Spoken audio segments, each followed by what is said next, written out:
I have been blessed and honored to serve as the president of the University of the Virgin Islands for the last 10 years. The university is composed of two campuses, one on the island of St. Thomas and the other on the island of St. Croix. Both two beautiful campuses nestled in the Caribbean Sea and the Atlantic Ocean, surrounded by turquoise water, sunshine, beautiful skies, and beautiful and dedicated people. In the first 8 years, we made tremendous progress on what we called our pathway to greatness.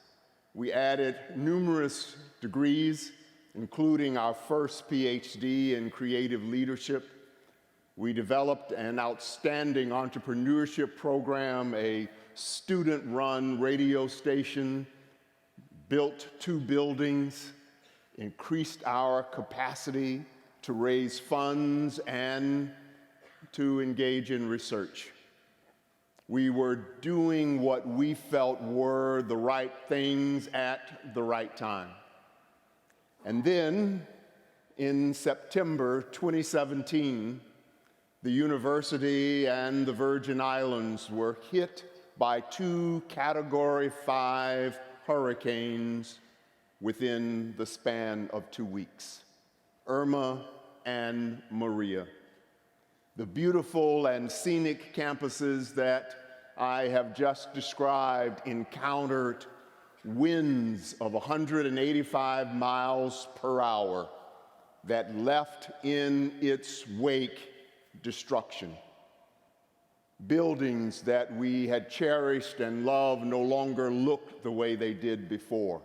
My office was totally destroyed. Many buildings on campus were totally destroyed or very badly damaged. The landscape that I just described looked like a war zone the morning after Irma left. Damages were estimated to be between $50 to $80 million. And in that moment, we had to make some critical decisions. The first was whether we were going to reopen for the fall semester. And after discussing this decision with cabinet members and others, I called a town hall of faculty and staff and students and declared that we were going to reopen in 2 weeks.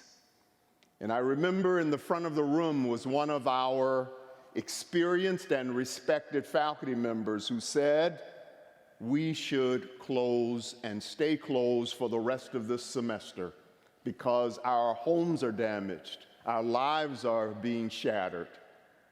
20 years ago, we encountered a hurricane and we closed the campus for the semester, and we need to do the same today. I understood in that moment that a decision had to be made that would have great impact, because there were those in the audience who applauded her comment.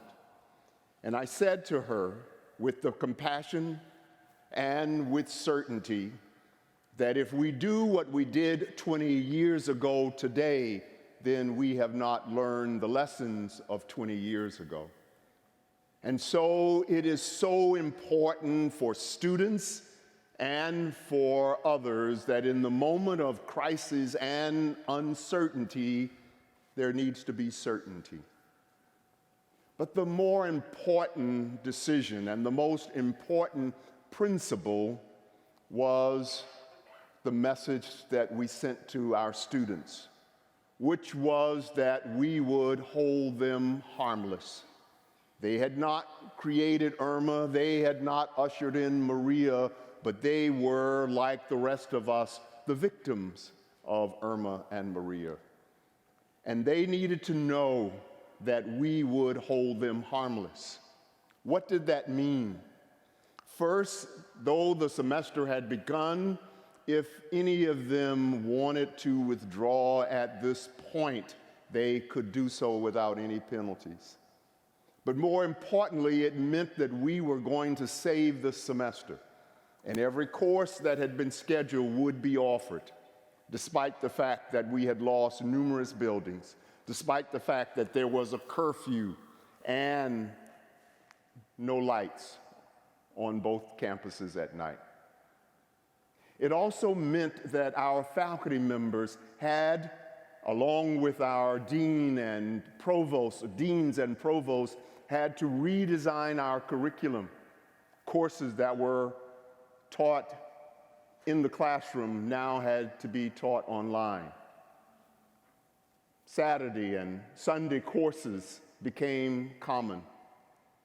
Faculty members, some recorded their lectures so that students who had no internet or had no transportation could come and absorb knowledge when they could.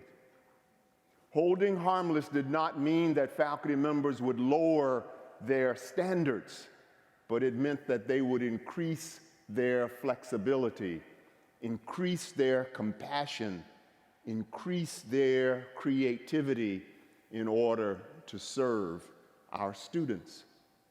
It also meant that we had to create what we called a UVI Rise Fund so that we could buy clothes, computers, and books for those students who had lost them.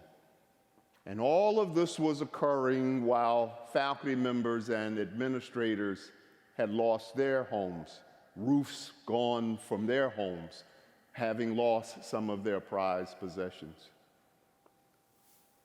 But holding students harmless was not a passive experience for them. Students took an active role in our academic resiliency. I remember the day that I went to the residence hall where students were being sheltered after Irma had passed. They had gone 36 hours without power and thus without running water. And I recall this image of a student capturing and trying to catch rainwater flowing off the building so she could pour it into the facilities so that they could operate again. Students gathered water from various places to bring to their colleagues so they could have what they needed. And I also recall a student in the back of the room the first night that I met with the students to talk about our plan to reopen, saying, "Can I go tonight to the science building because I have an experiment there and my grade is going to drop if I cannot check on my experiment?" At a moment when her safety should have been the only thing that she was concerned about, she was concerned about her academic performance. And so collectively, we were not only able to save the semester, but we were also able to save this entire academic year. And students were able to graduate on time because of that academic resilience, because of the care and compassion of so many. And I remember that as we were approaching graduation, we held on to a ritual that we have every year where seniors come together and we have a candlelight ceremony where each of them will light a candle and I will hold the institutional candle and will share words of inspiration to them, and they can share words of reflection. One of the students shared a story which I was aware of, but others were not. In that fall semester when Irma and Maria swept through our campuses and through the islands, she made the wise decision as a mother to leave the Virgin Islands and move with family and friends in Florida so that her son would be out of harm's way. She took courses online so that she could continue towards graduation. But in the spring, she wanted to return, in part because there were courses she needed to take that could not be offered online. But also, as she indicated, she wanted to be with her peers as she achieved this long-awaited dream of graduating for college. And yet, within a month after she returned, the son who she left behind was senselessly murdered. You can imagine her guilt, her grief, her pain. It would have been easy for her to stop in that moment. But as she shared that night, and as she had shared with others, it was because of the care, the love, and the support of faculty members, staff, student support personnel that she made it through that storm and would be graduating within a week.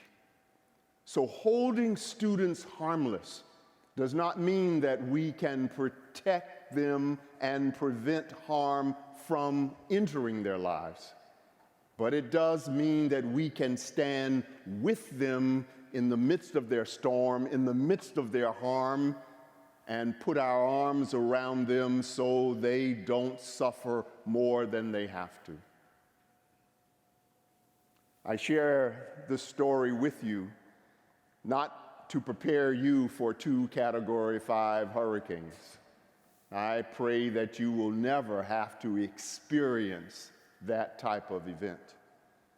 I share it with you because the soul, the character, the integrity of an institution is measured during a crisis, but it is fashioned and created every day in how we deal with the small encounters, how we treat students when they come into our offices every day. Holding students harmless is not a one-time declaration or policy. It is our mission as educators. It is our calling. It is the thing that we must do if we want to transform the society. Storms will come in all of our lives. Storms will come in our institutions. But how we care for each other and for our students will dictate how we weather and transform the storms. Thank you.